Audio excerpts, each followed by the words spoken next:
ഓർമ്മ വെച്ച കാലം മുതൽ ഈ 4 ചുവരിനുള്ളിൽ എനിക്ക് കിട്ടിയ ഒരു സ്നേഹവും സുരക്ഷിതത്വവും ഉണ്ട്. അതുമാത്രമേ നിങ്ങളിൽ നിന്ന് ഞാൻ പ്രതീക്ഷിക്കുന്നുള്ളൂ. നിങ്ങൾക്ക് തരാൻ ശുദ്ധമായ ഒരു മനസ്സും ശരീരവും മാത്രമേ എനിക്കുള്ളൂ. അതല്ലാതെ നിങ്ങൾ ചോദിക്കുന്ന പൊന്നും പണമൊന്നും തരാൻ എന്റെ അച്ഛനാവതില്ല. മനമാകെ നിറയും നിലവിൽ ഞാനലിയുന്നേ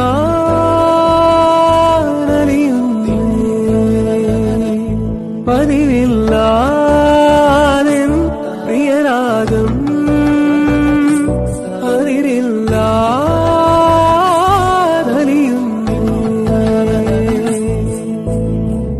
അറിയാതെ ഉള്ളിൽ പൂക്കുന്നേ ഒരു പൂമരമായി കനവിൽ തിര തെയ്യം